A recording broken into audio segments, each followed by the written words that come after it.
Time for 49ers Rush Podcast.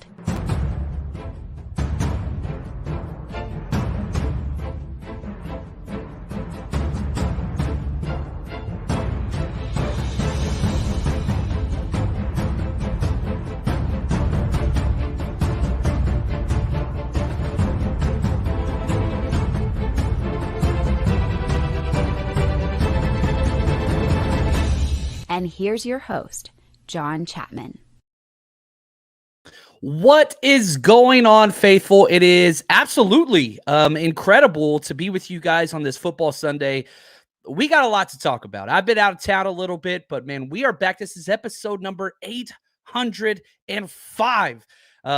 We have spent some time together, and I'm very, very thankful. So what we're going to be doing today is, man, let's do a free agency roundup. Let's go through, let's piece together the people that you've gained, the people that you've kept, and the people that you've lost. And as always, we'll be getting to your questions here. I am flying solo today, so love all the hashtag CCs for the Countdown crew. We are live on Instagram as well, just 49ers Rush Podcast. And if you do have a question, go ahead and make sure you tag me in the chat at John Chapman so that I can see it and we can figure this out. We can go through this and just have a fun conversation because the 49ers, since the salary cap era, teams change dramatically during this time period. And it's built in a way to create parity. If you are a great football team and you draft and develop great players like the 49ers have, you do have to go through a lot of turmoil. That's just the way that it goes. What's up, Eric? How you doing, man? I love all the hashtag CCs we got sent in here. A lot of great people here. I love it. What's up, Dan? So let's go through, and I want to bracket this conversation. We're going to spend a lot of time on the individual players, especially the ones that the 49ers gained. But I had a question from Philip L. on Patreon, who's a great supporter. Love this dude. He said, hey, John, the 49ers just restructured Fred Warner and Mooney Ward to create $20 million cap space. I understand the idea that the salary cap grows every year, but is adding all of these void years sustainable? That's the issue. This is new territory. And the idea is very, very simple. You borrow from the future to help the present. You spread out these cap hits, and my general rule for any restructure is, will this player be contributing for your team for 3 solid years? If the answer is yes, then I think that is a healthy option. The void year does complicate it. And I don't mind it as long as they're not stacked, right? So like this year was a void year for Jimmy Ward. So the 49ers will be paying for Jimmy Ward. It's a small amount, even though he's not playing for us.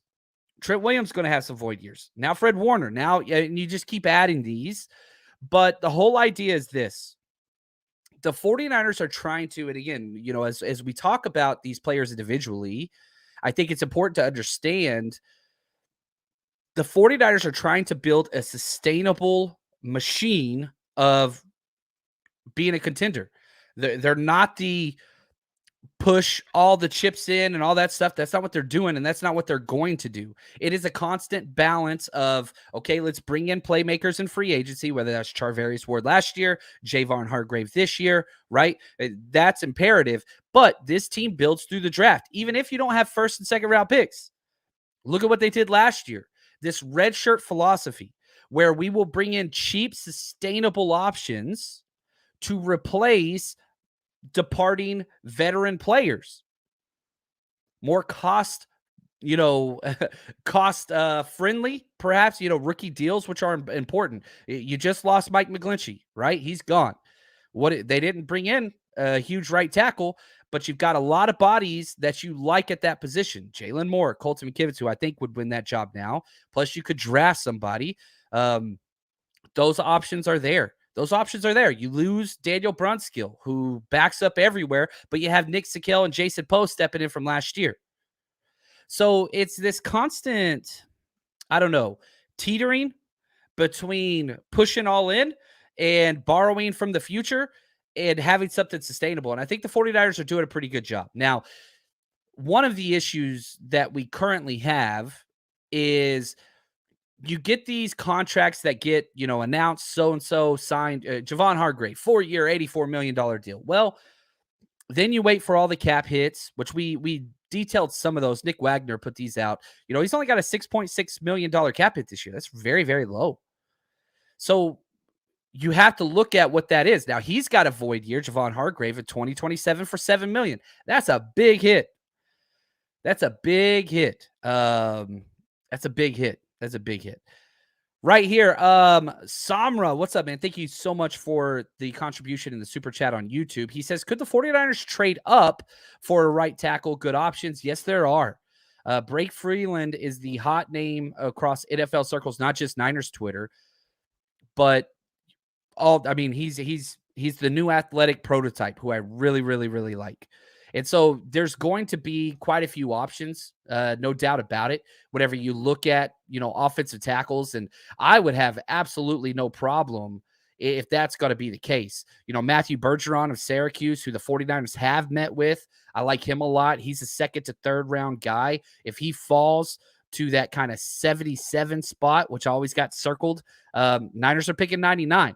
So, if we look at just the picks themselves, I got those flashing on the screen now.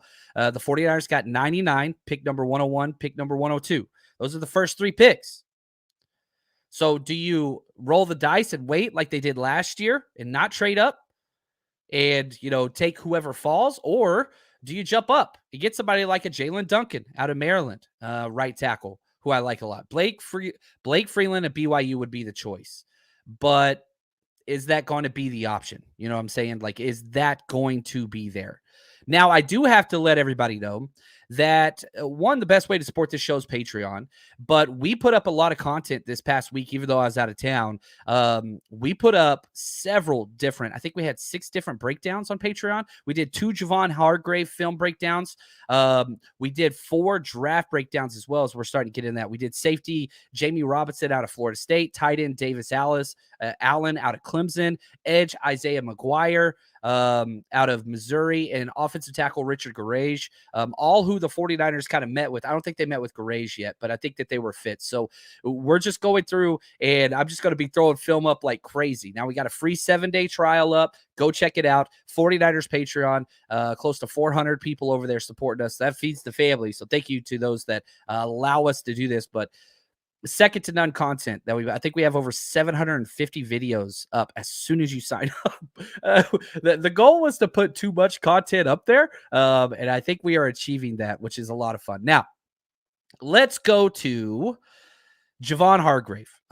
We did a full episode on him, so I don't want to spend a lot of time there, but man, after breaking down 2 full tapes of Javon Hargrave, the couple things that I want to say, and I'll tell you what, here's just a really quick clip. It's 40 seconds. So this was my number one takeaway from Javon Hargrave, and what he's going to be able to do for the 49ers is how he's going to help his D-line teammates.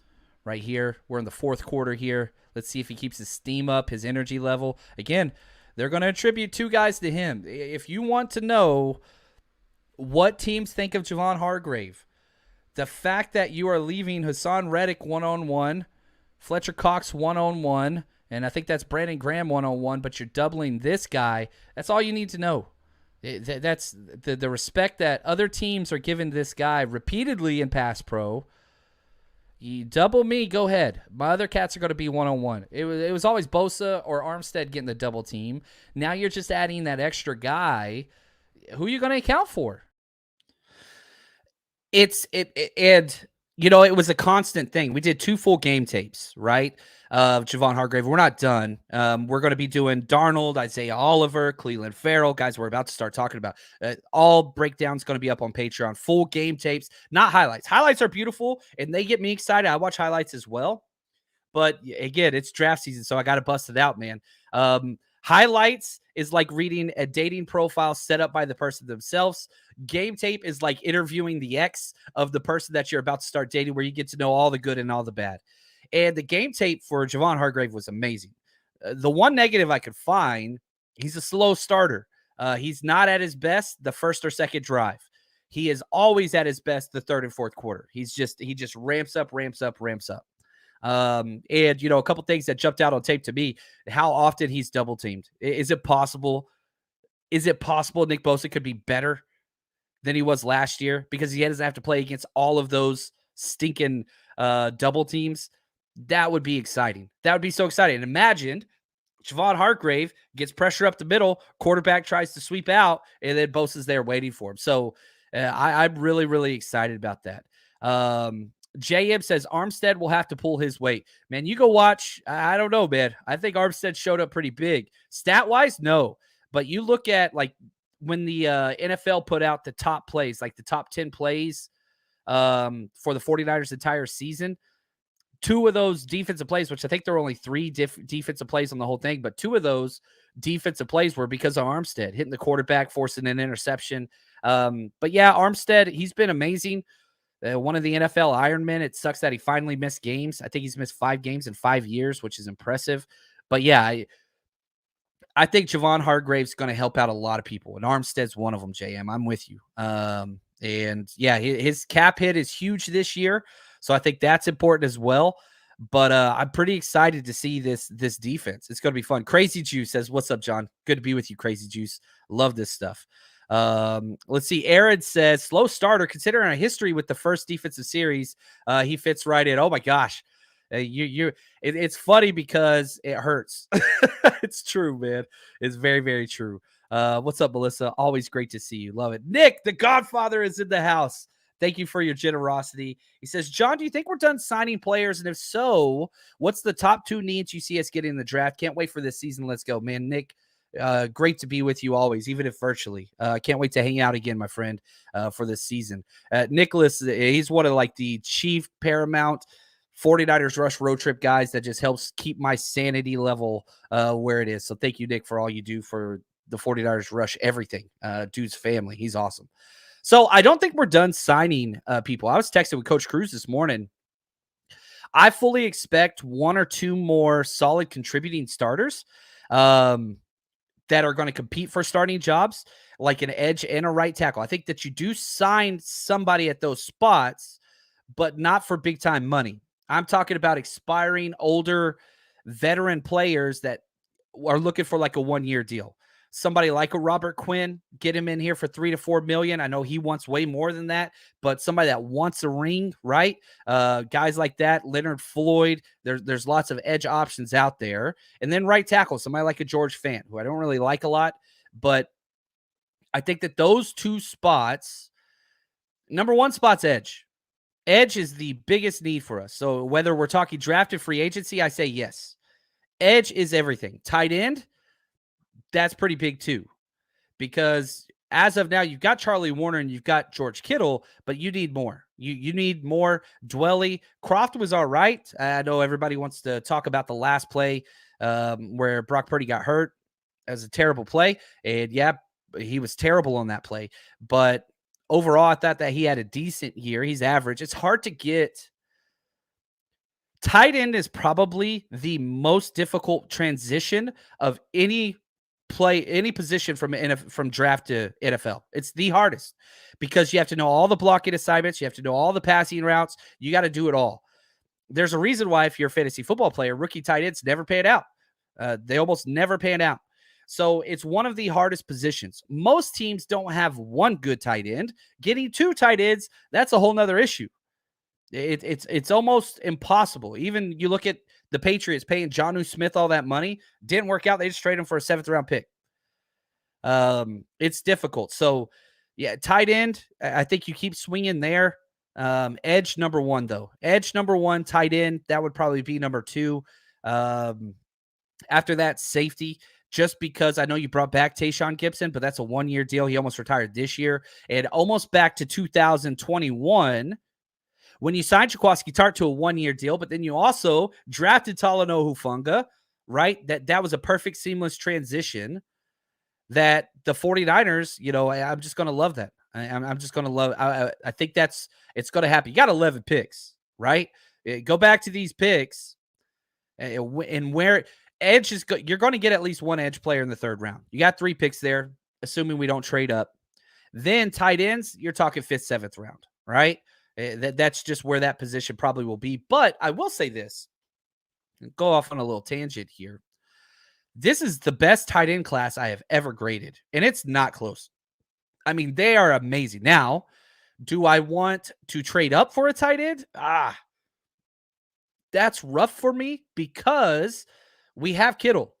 And I know the 49ers do a lot of 12 personnel, right? It means one running back and two tight ends, right? So the running back numbers first, 12 personnel, 22 personnel, two running backs, two tight ends, all those things. So we have two tight ends out there, a decent amount, much more than other teams, but still not a lot. Maybe 20 plays a game. So do you want to trade up for a guy that's ceiling is 20 plays a game? That's rough for me, especially at a non-premium position. However, the 49ers have met with Sam Laporta out of Iowa, the tight end, who's a lot of fun. And they've met with them. They would have to trade up to get him. He's a second-round guy, maybe third round, but there's just so many studs that even if you wait, Josh Wiley out of Cincinnati, he's a fourth-round, fifth-round guy. Brenton Strange out of Penn State, again, fourth to sixth-round guy. My comp pick for him was Charlie Warner. He fits what the 49ers do. And Davis Allen, who we just did a full breakdown on him, Clemson, fit the sixth-round guy. Really, really like him.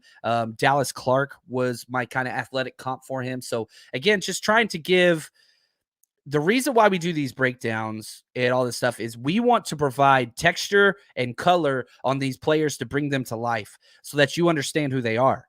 And man, is this a 49ers fit or is it not? Well, we tell you straight up in our draft book, right? So we put out our draft book. It's available for every single Patreon member. As soon as you sign up, it's up on our Patreon right now. Our first version, 297 player profiles. I mean, good gosh, we've got a lot. So if you want to know what their athletic comp, play style comp, expected draft position, PFF score, stats, background, have the 49ers met with them, we got you.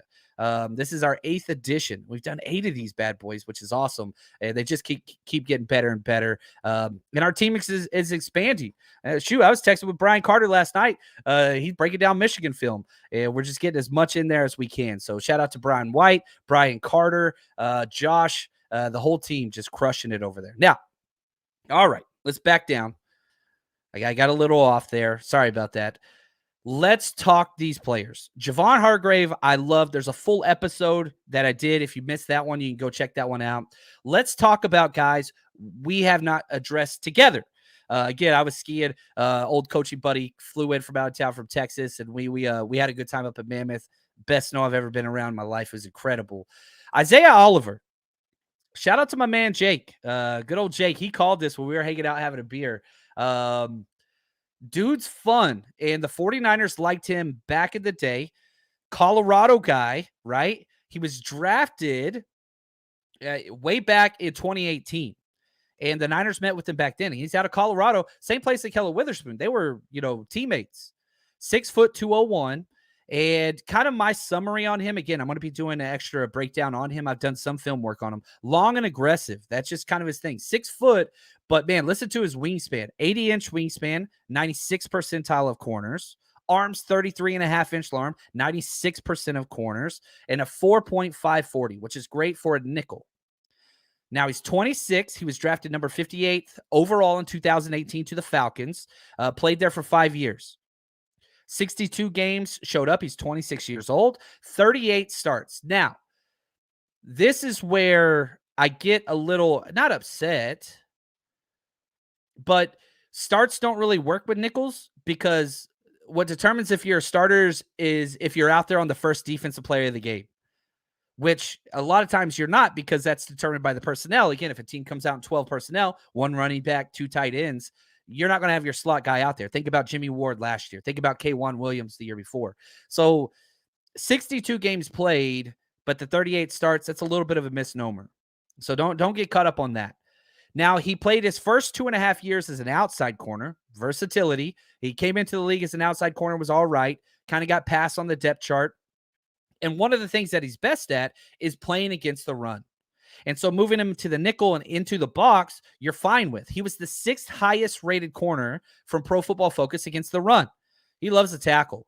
He's pretty damn good. He had 153 solo tackles in his career. Like he gets up, 7 tackle for losses. Like he will get up there, 3 forced fumbles.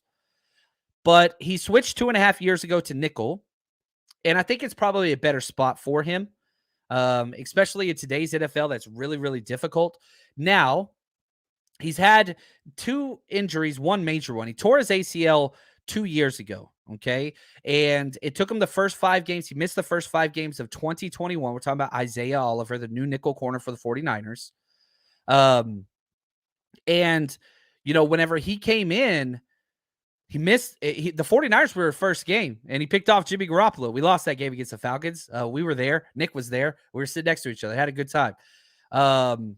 He played 426 snaps last year. To put that into perspective, Jimmy Ward played 689.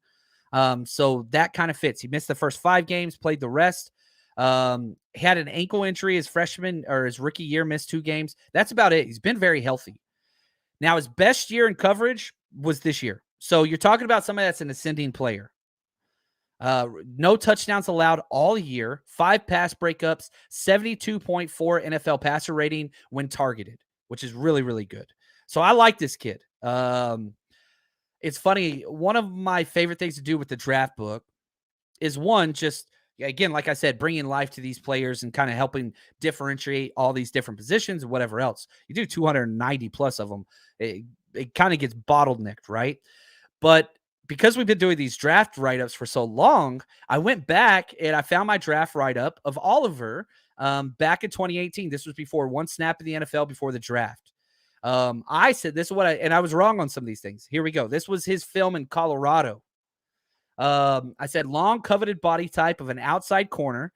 Now he was one of the guys that was listed at like 6'3", came in at 6 foot. But whatever. He's at his best in press man. He's not good at off coverage, which is interesting. A big reason why he got moved to nickel. That's why. Nickel plays a lot more man-to-man, a lot more, even in the 49ers scheme. He'll have to improve his footwork. If not, he's just going to have to play press man and nothing else. Outside of that, he likes to tackle, but not consistently. I feel like he upgraded that in his film and since he got to the NFL big time. I really, really like that. Closes on the ball very, very well. Always in phase, does best except for when he's in off coverage. I think that's important. And my player comparison was Kyle Fuller with worse feet. So there we go. And for those keeping track at home, all Colorado honors as a freshman at the University of Colorado. It's a big deal for these 49ers. They absolutely love guys with high academic prowess, and this kid has it as well. So Shot J, thank you so much, man. He says, like, subscribe, Patreon. Oh, Shot J got the guitar out in the new avatar. I love it, man. Kenneth, always good to see you, man. I love the community. This is awesome. Everybody's talking and having their own thing. I love it. So I really do like Isaiah Oliver. He fits, I've said this over and over and over again. The 49ers like defensive backs that are 6 foot, 200 pounds. That's their type. Oliver, 6 foot, 201 pounds.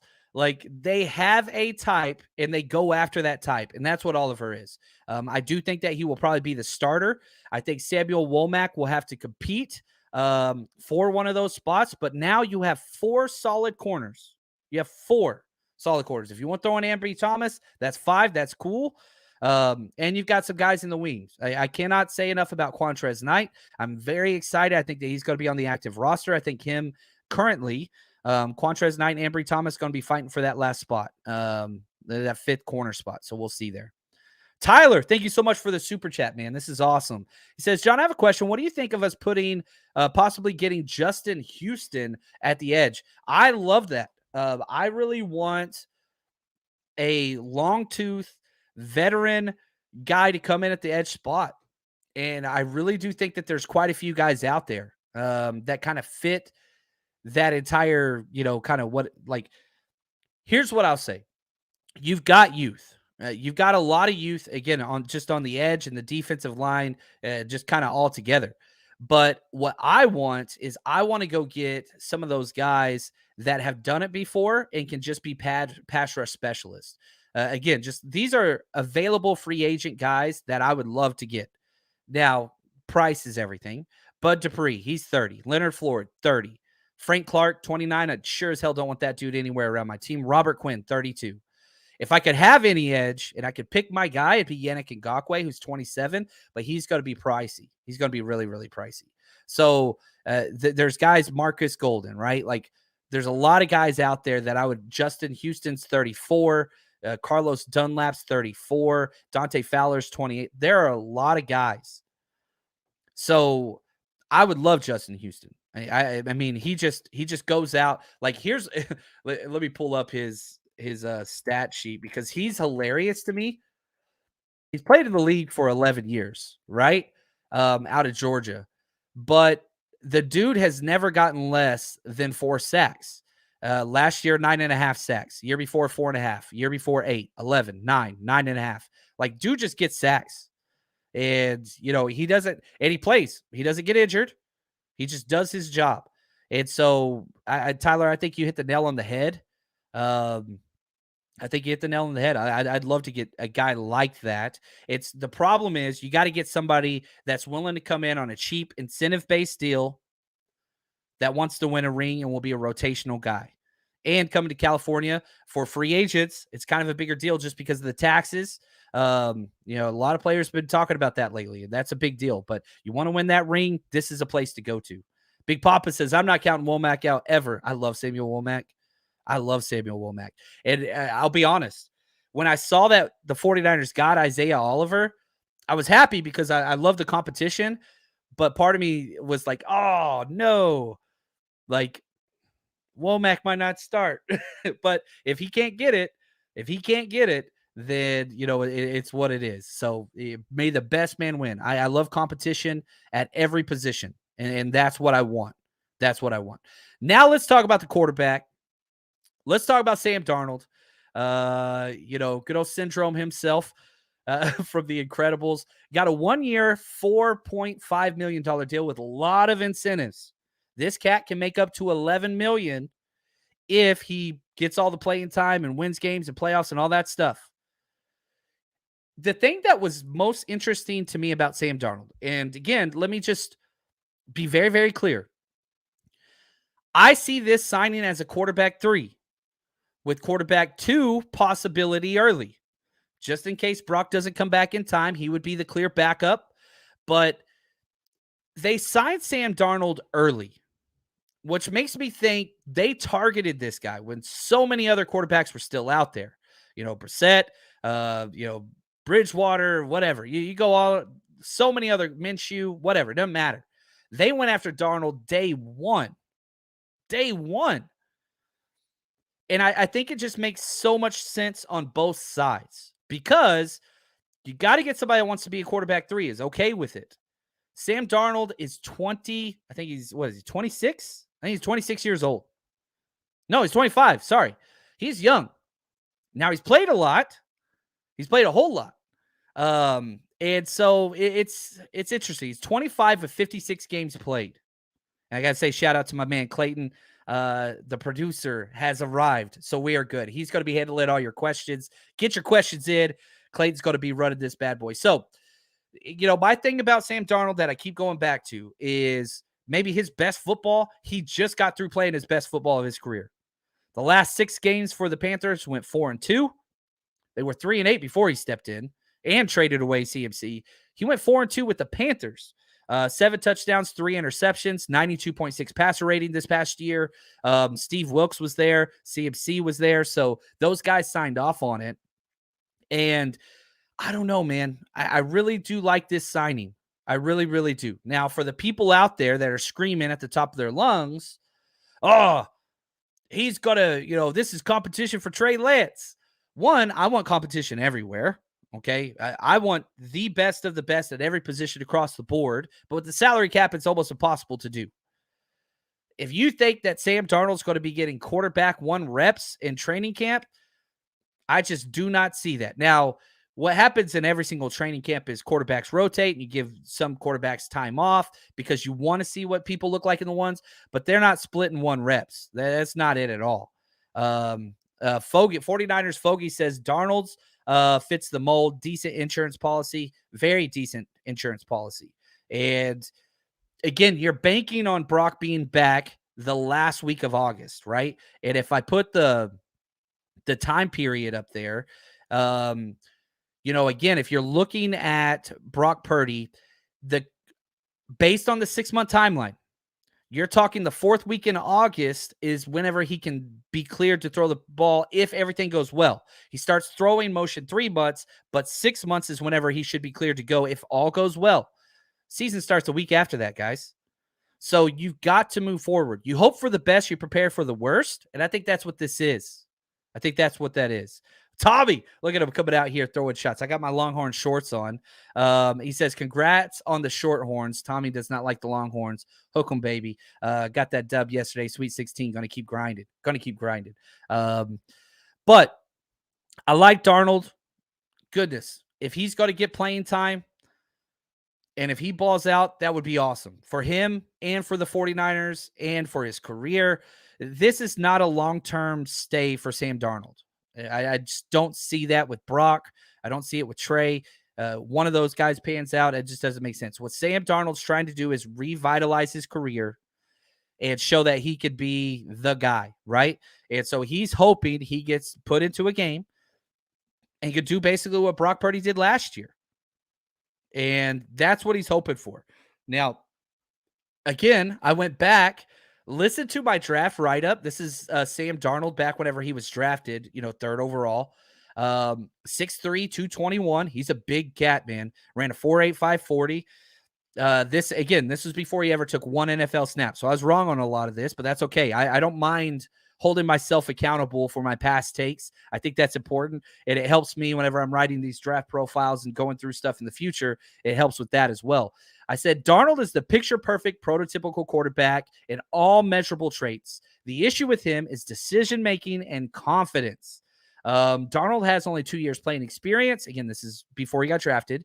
After 2 years of starting, he finished 57 touchdowns, 22 interceptions, 64.9 completion rate. Footwork is good, but gets sloppy too often. Even without pressure in his face, he does not transfer his weight forward. Jimmy G, that's same consistency, right? But the problem is Darnold has the arm strength. Darnold, much stronger arm. So if he always switches his weight, which whenever I do this, these game tapes, I'm curious to see if that's still an issue. Darnold throws on the run as well as anybody, and it's the definition of a gamer. Situation's never too big for him. Play seems to rise as the game closes. Arm strength, make all the throws. Accuracy is beyond inconsistent. At least 3 to 4 throws a game that make you scratch your head. My player comparison was a mixture of Blaine Gabbert and Andrew Luck. So like that's what I had him going top 6. He went 3rd. But yeah, so he has the tools. There's no doubt about it. 25 years old, 56 games played. And I think that's key. Dave, he says, regardless of what happens between Trey and Brock, we need to keep them both. Way too many injuries at quarterback to let one go. Yeah, I agree with you. And I don't think it's going to be an issue because they're both rookie deals. So, like, you've got a couple years to at least let this figure out. And for the diehard Trey Lance people, you're probably not watching this show, but if you are, why would you trade him now and not next year? His value will be more next year, even if he doesn't play. Even if he, as the anti-Trey Lance people say, he's a bust, whatever else. Even if he sits on the bench the whole year and doesn't play, his trade compensation will be the same as next year as it is this year. So why not just see? It's one of those things I struggle with. Finding any logical thing into trading him and rolling with Sam Darnold and a possible healthy Brock Purdy. I just don't get it. That's just me. Now, the last player I want to talk about today is Cleveland Ferrell. Again, tell me the 49ers don't have a type.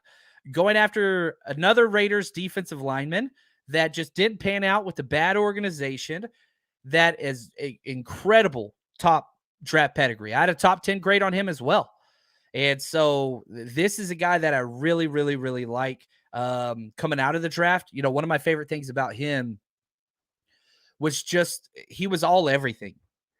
And, they voted him team captain, permanent team captain with 2 years left, back-to-back All-Americans. I mean, the dude was just bananas good. And whenever he got drafted, probably a little too high, 4th overall in the 2019 draft to the Raiders. but he's only 25 years old. He will be turning 26 before the season. But I really like Cleveland Ferrell. And, you look at 6'4", 264, 34-inch arms. He's a good player. He's got 10 career sacks. And it's almost, how do I say this? He's got a very similar career trajectory as Solomon Thomas, just for another team coming to our team, right? Fourth pick, Solomon Thomas, third pick, whatever else. But, he's not getting the playing time that he wants. He only started 4 games this past year as a situational rusher. And the games that he started is whenever injuries happened to Chandler Jones. So, he does get his hands on a lot of passes, 11 passes defensed. But, yeah, 10 sacks, not great. Only 2 sacks last year. But now he's going to get the coaching. Yeah, Coach Cruz. Yeah, he says Cleveland Ferrell's going to flourish under Kusarik, one of the best coaches in the NFL, position coaches. I think that's huge. 32 quarterback hits. I think that's great. 15 tackles for losses. He's going to be a rotational guy. So you have to put Cleveland Ferrell in the Kerry Hyder view. Like, that's the role he's going to be playing. Can play a little bit inside, can play a little bit outside, stout against the run, never put the pass rush together. But you got him for a $2.5 million deal. 1 year, $2.5 million. This is a rehabilitation program for Raiders uncoached players. And so you bring this cat in, you allow him to, I would put the over-under at 4 sacks this year, right? If he goes out there as a situational guy, gets 4 sacks, he's going to go somewhere else, just like Arden Key did, just like Charles Omenihu did, we keep doing the same thing. And I love it. It's value bin shopping and, finding a way to get these guys to come in that have struggled elsewhere, right? But I like the guy. I really do. I love the human. Yeah, let me read my draft write-up on him, okay? I was very high on him.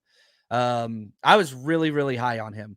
Probably too high. But anyway, powerful edge defender with a great anticipatory first step, ideal for a 4-3. Again, this is my pre-draft write-up before he got drafted. Amazingly violent hands, creates separation on almost every play versus the run and pass. Thicker than other top edge players in this draft. Is the most punishing tackler. He was mean, man. Effort instincts are elite, but pretty big for an edge guy. He just looks big and he carries a lot of weight. So again, Kerry Hyder. He can play inside, he can play outside. Let's see here. 50 tackle for loss, 27 career sacks in 3 years as a starter. Lots of quarterback hits. Sack takes place on second or third counter moves. That was my issue. He never won early. It was effort. And that was a big deal for me. And that seems to continue to be the trend for him in the NFL. Prefers the speed to move the pass rusher in several counter moves, which I like. Lacks elite speed and bend, but elite production, still power, effort, instincts. Military kid, youngest of 9. He did tear his ACL back in 2014. Really like this guy. And my player comp, as far as like body and play style, he definitely did not live up to this, was Justin Smith. He's almost identical to Justin Smith, size-wise, strength-wise, measures-wise, even play style-wise. He just never got the production. Do I see him being a 10-sack guy? God, no. He got 2 sacks last year, 1.5 sack 2021, 2 sacks 2020. His rookie year, he had 4.5 sacks. So, again, I'd put the over-under at 4, and I'm okay with that. But I like Cleveland. Super cheap deal. The question always is, I always get asked this. What do you think about player so-and-so? I'm like, all right, yeah, he's an NFL player. I like him. But how much? Are you getting a value? Are you paying a premium? You look at Javon Hargrave, who's amazing. You paid a premium. You paid top dollar for top dollar talent.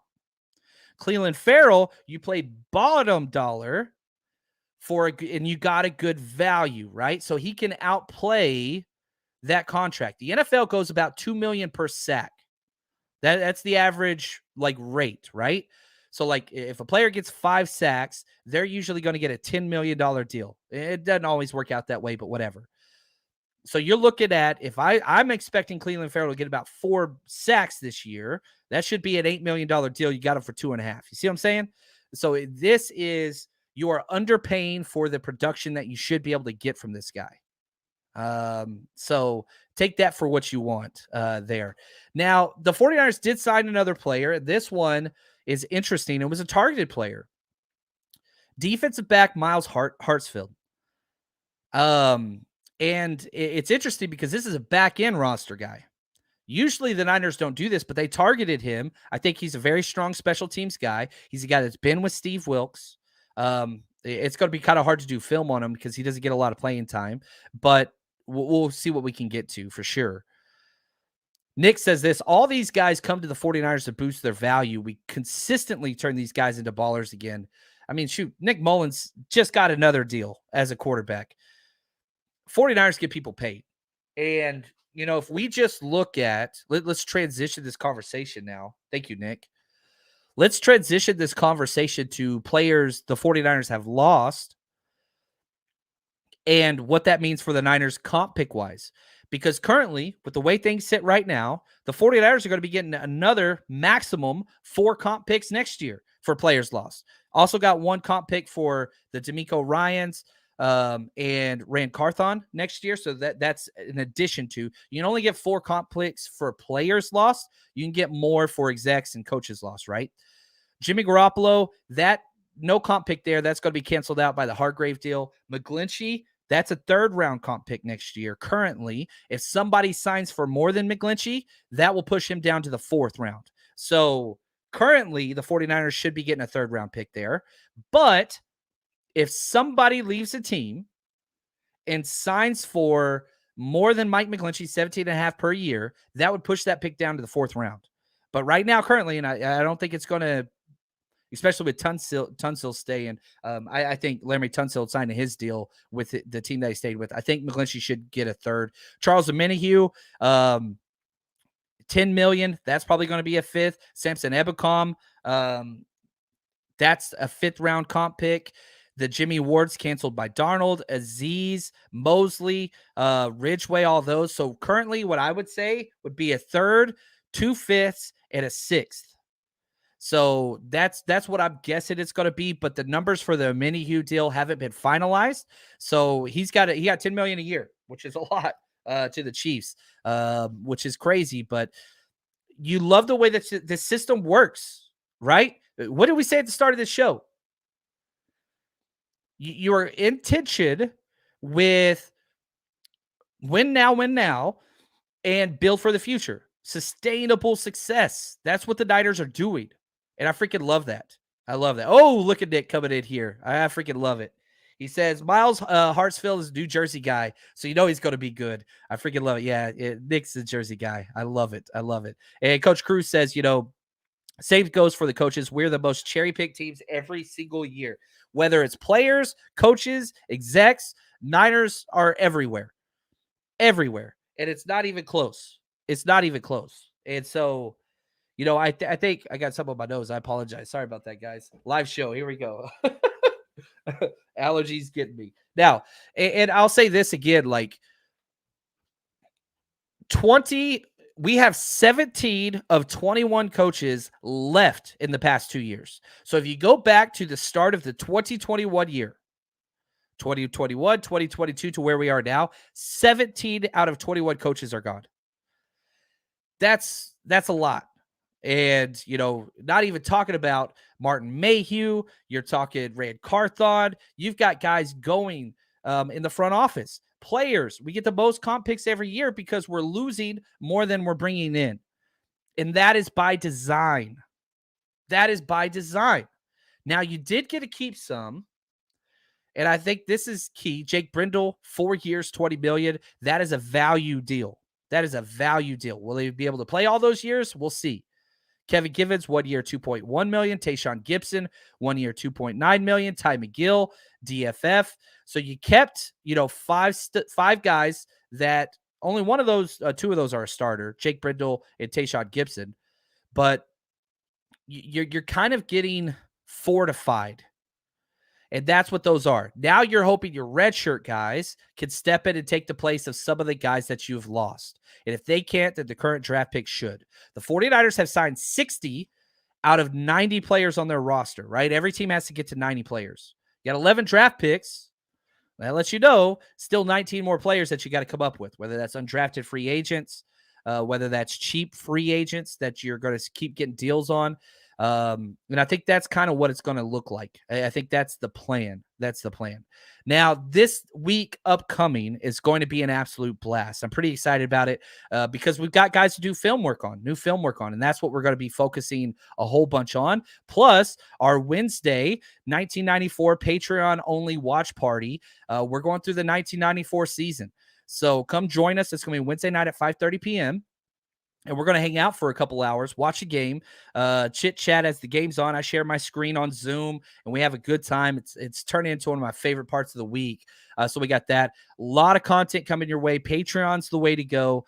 But, man, this is going to be fun. The question of, did the 49ers get better during free agency or worse? You got more premium players. Javon Hargrave makes a big difference. I don't see the Jimmy Garoppolo and I don't see the Mike McGlinchey losses as big as the dollar signs would say. Javon Hargrave is a difference maker. You lost more guys. Definitely. Definitely you lost more guys than you gained. There's no doubt about that. But we're going to have to see in the development of the replacements, right? That's the issue. That's the issue. So I want to say thank you to Clayton, the man showing up, absolutely crushed it. Show jumped up like dramatically as soon as he showed up, which is awesome. Our executive producers, Philip Kingsford, Kilton Nider, 49ers George 365. You guys are the absolute best, and we're just going to keep going. And man, hook 'em horns, baby. Go get that tournament win. That's what I'm talking about. Till next time, stay strong, faithful.